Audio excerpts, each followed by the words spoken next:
Bom dia, irmãs, graça e paz.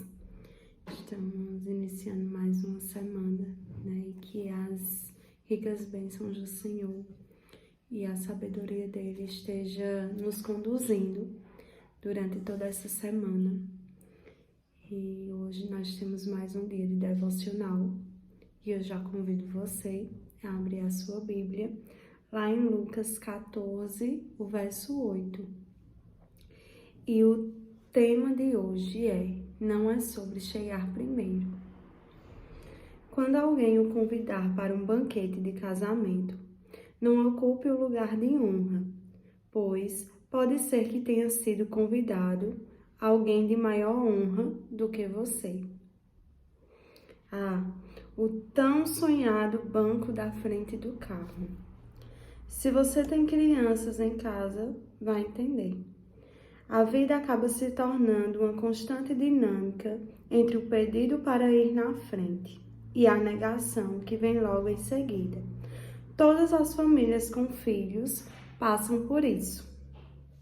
Minha filha mais nova nunca desiste de disputar o assento mais cobiçado do automóvel nas viagens curtas ou longas. Certo dia, enquanto nos preparávamos para sair, ela correu e se sentou no banco ao lado do motorista, toda determinada. Este lugar é meu. Cheguei primeiro. Porém, eu lhe expliquei. Esse lugar não é para quem chega primeiro, mas para quem está autorizado a ocupá-lo. O fato de eu não negar a minha filha mais velha o acesso ao banco da frente não significa que ame menos a mais nova. Amo as duas igualmente, é claro, mas preciso ensinar cada uma a ocupar o lugar condizente com a sua maturidade física. Deus faz o mesmo conosco em relação ao nosso amadurecimento emocional e espiritual. Jesus, certa vez, ficou só observando como alguns convidados disputavam os lugares de honra em um banquete. Sim, eles queriam ocupar o banco da frente. Não façam isso, disse o mestre aos discípulos. Se o lugar já estiver reservado para outra pessoa, vocês vão passar vergonha.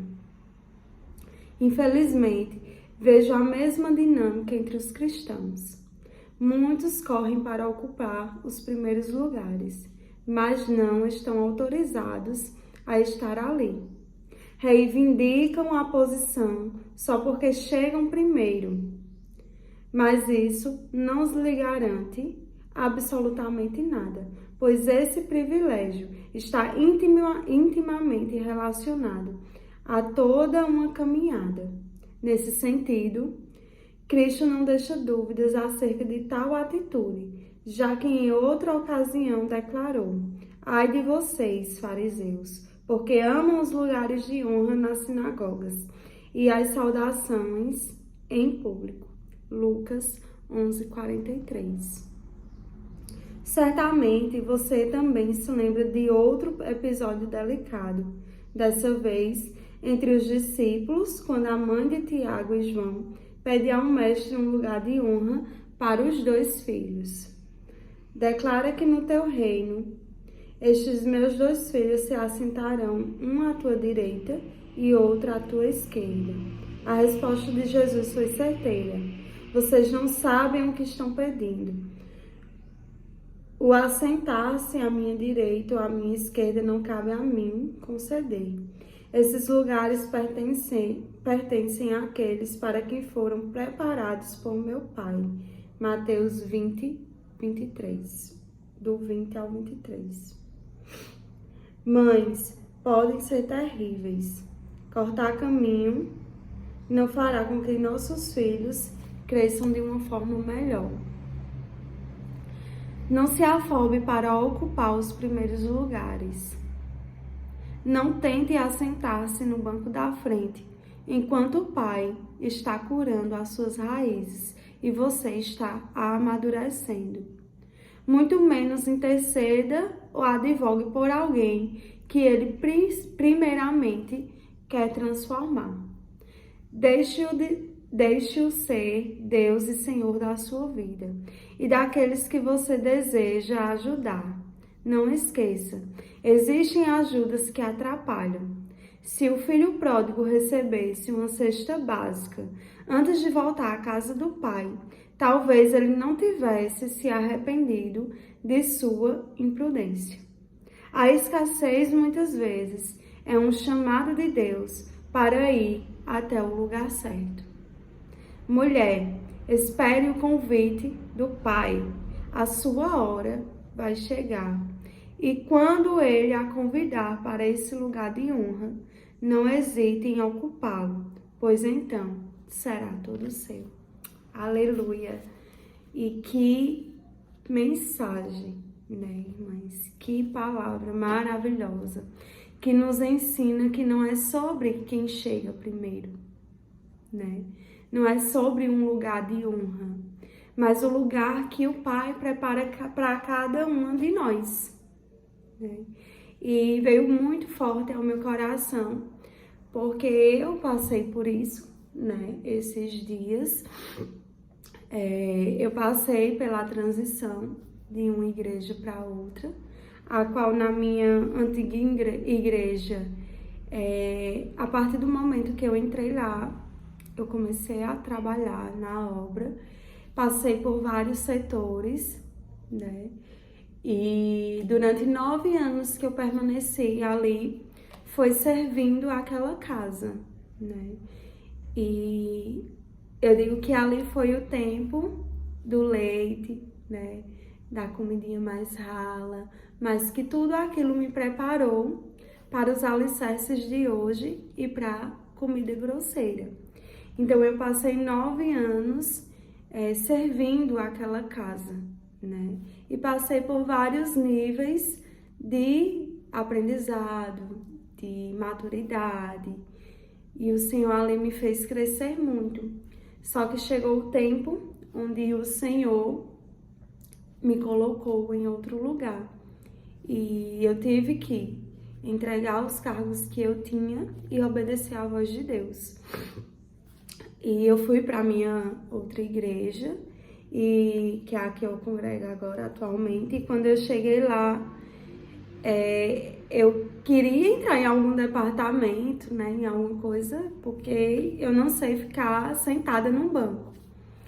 E sempre que eu tentava entrar em algum lugar, era não, a resposta do Senhor. E eu passei mais de 1 ano num banco, né?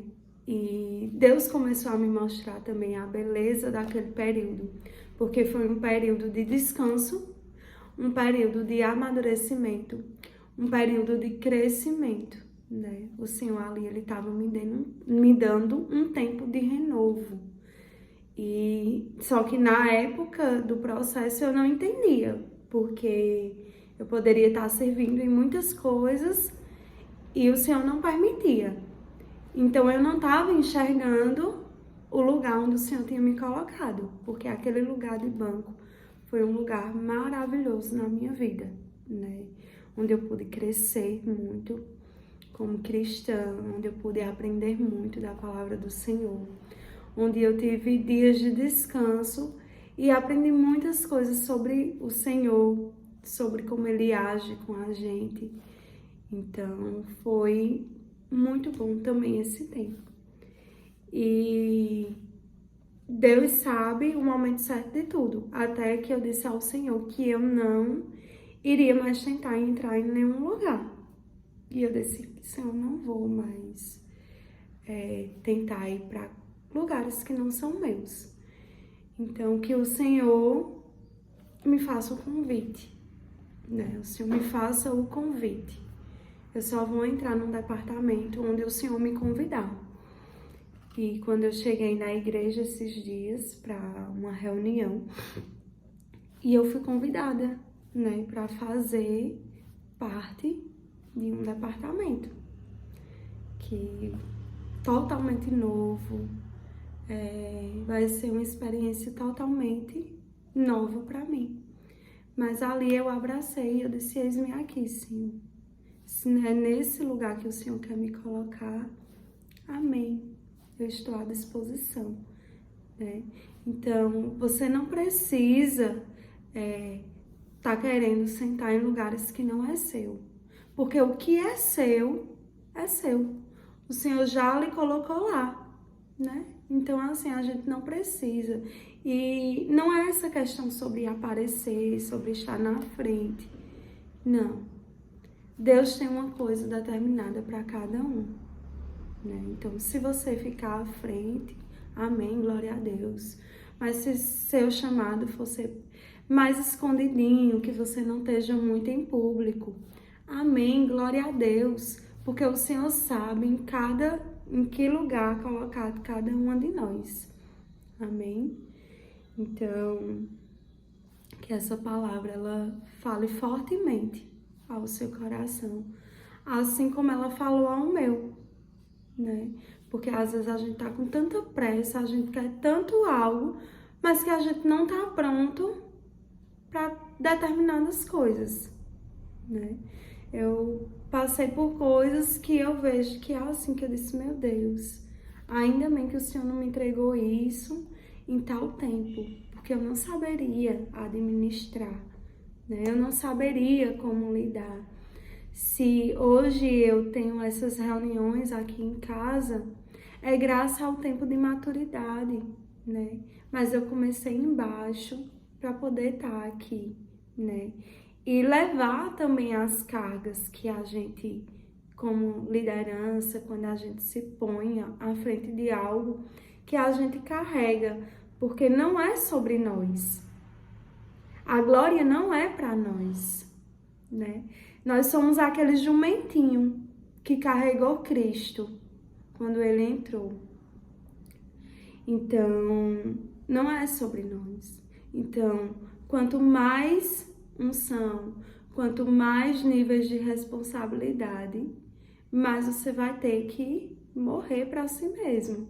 Porque não é sobre você, mas sobre quem você carrega, né? Então, é o nome de Deus.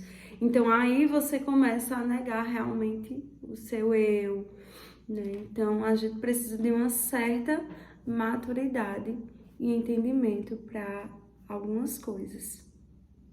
Então, que a gente possa ver a beleza do processo, né? E não querer passar à frente daquilo que não é para nós. E que possamos orar, sim, ao Senhor. E assim como eu falei, Senhor, eu não quero. Eu quero que o Senhor me convide aonde o Senhor quer me colocar, né? Então, que possamos fazer isso também. Porque o Senhor, Ele vai colocar a gente no coração das pessoas e vai apontar para onde nós devemos ir. Amém? E aqui a gente finaliza a 4ª semana, né, do tema geral, que foi Raízes Poldadas. E como a cada final de semana dos devocionais, a autora, ela sempre deixa uma cartinha de Deus pra gente e deixa 2 perguntas. Então, você já anota aí, né, pra você guardar, pra você responder, pra você fixar bem na sua mente o que foi aprendido durante toda a semana. E a primeira pergunta e ela botou até assim, o tema Raízes Poldadas, e antes de fazer as perguntas, ela bota aparando. E a primeira pergunta é: o que você precisa tirar da sua vida neste tempo? Quais são as raízes que precisam de poda em sua vida? A segunda pergunta é: qual devocional da semana mais impactou você e por quê? E agora eu vou ler a cartinha pra gente. Filha, você é o meu bom perfume, o aroma de Cristo. Um perfume muito agradável que dá vida. 2 Coríntios 2,16. Mas o processo de fabricação dessa fragrância se dá esmagando sua fonte para que a essência possa ser liberada. Você tem passado por muitos esmagamentos e às vezes não entende que eles estão liberando e produzindo o bom perfume. Você será conhecida por se parecer comigo. Hoje eu trago para perto. Não fuja das minhas mãos. Hoje eu toco as suas raízes. Eu a chamei para este tempo e para esta hora. Não tenha medo. E como Deus é intencional, né? Eu tô aqui, eu sempre fico emocionada. Eu tô muito emotiva esses dias. E que privilégio nosso, né? Carregar algo tão precioso, carregar algo tão maravilhoso, né? E eu me emociono, porque eu sei que cada uma de nós carregamos dentro do nosso vaso de barro algo valioso, né? Uma essência valiosa, que é o próprio Deus. E é um privilégio ser levantada para um tempo como este, para levar essa mensagem, para levar esse Deus. Mas mais do que isso, ser parecida com Ele. Que privilégio nosso, queridas. E que nós possamos ter essa consciência, que o Senhor não nos colocou aqui por acaso, mas Ele tem um propósito e um destino para cada uma de nós. E que privilégio nosso poder servir, né, ao Rei dos Reis, o Senhor dos Senhores, fazer parte de um reino, de uma comissão celestial. E para mim, essa carta veio como uma flecha certeira, né? Porque me faz ver e enxergar que eu tenho tomado as decisões corretas. E é isso que eu tenho pedido, para que estejamos alinhadas com aquilo que o Senhor preparou para nós. Amém? Deus abençoe o seu dia, uma boa semana e até amanhã, permitindo o Senhor.